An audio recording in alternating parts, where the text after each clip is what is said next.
but someone we expected, or maybe at the beginning of the season, assessing and appraising this team, we thought top 5 players. One of them would have easily been like the third or fourth best player would have been Harrison Barnes. Yet Harrison Barnes has looked like, I mean, overall, he's kind of looked like one of the worst players out there. He's not getting a lot of points production. He's had some rebound production. He doesn't look great defensively. He looks like he's lost a step, maybe a little bit. He wasn't like he was exceptionally fast or laterally quick, but he looks slower.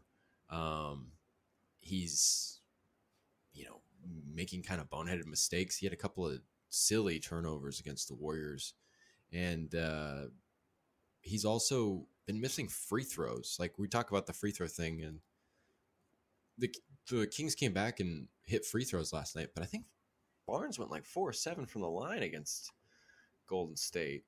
No, 2 of 4 from the line, but I think it was 4 of 7 against the Clippers, and he's just been consistently bad. Whereas, Domas went 7 of 8, and Fox went 3 of 3 against the Warriors, so they bounced back.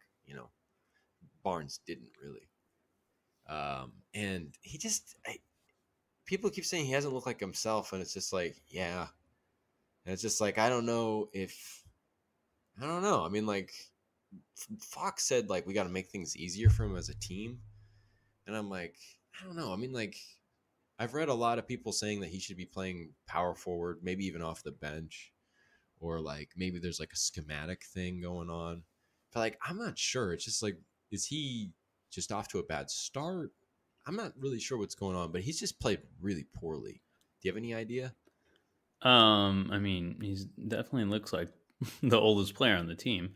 And saying Barnes is like, a dinosaur or anything, but he just, I don't know. It just looks like he has lost a step, and I don't think it's age. He's only 30 years old, but it is, yeah. I sound like I feel like an idiot now because I was just like, yeah, Barnes got Sabonis. He's not the second option scoring anymore. He's best year. But he's definitely not That's still lived a up to pertinent that. point. It still makes a lot of sense. Yeah.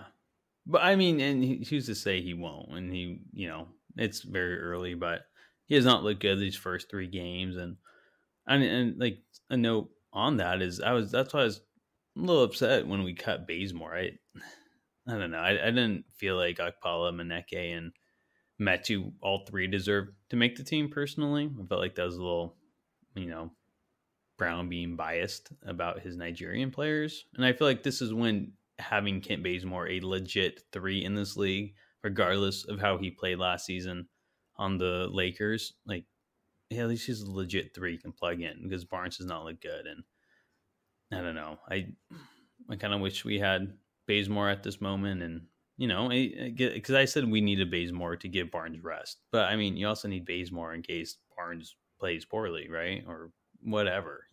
We still don't really have that backup small forward, and I don't know. It's a little frustrating that we don't have him now and cut him in favor of Mete or Maneke or even Akpala. I don't know. I think I'm a little upset about that situation. All 3 of those guys making it. I think it's coming out now. So Yeah, it's interesting. I hadn't thought about Bazemore, but he probably would have been helpful against the Warriors. That whole 1 through 5 switching. He's a great player for that. I mean, he's only 6'5", but he's long and athletic. Yeah. And I don't know. I don't think he's gotten picked up by anybody, but he was surprised that he got cut too. Yeah, he I like was an too. Instagram post or something. He was like shocked it appeared, and people were talking about it being an option, but we even said like, yeah, but like you need this guy. Like I feel like he's kind of like you need that guy, and he just went with the. I mean, maybe the trust pays off in the long run, but you could see clear uses for Bazemore right now. Yeah. And kind of to scoot things back to Barnes, because talking about losing wing depth, I mean, like you're losing even more wing depth than that. Not Curry, Murray is going to be starting now. Terrence Davis has essentially been your backup 3.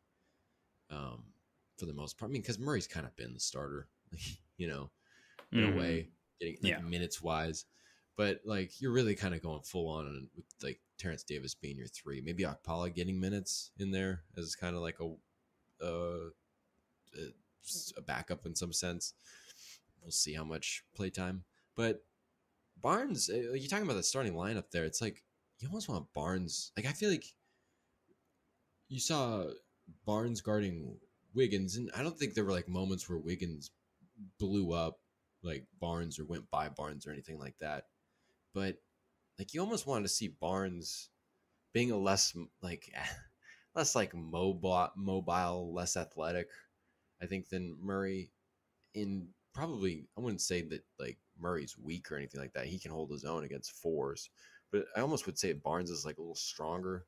You know, he's definitely more of a man in a way. Um, you almost want to see Barnes play the 4. They're just kind of like parroting what other people have kind of suggested.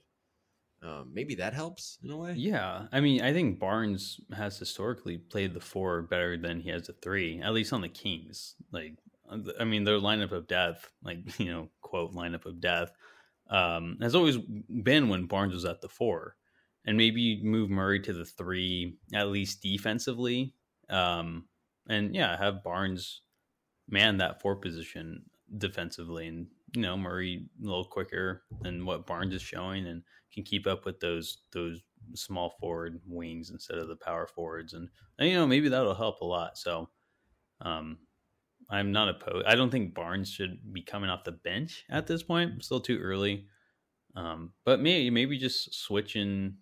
And yeah, maybe because you assume Murray will be the 4 and Barnes will be the 3, but maybe you switch that, and then Mm-hmm.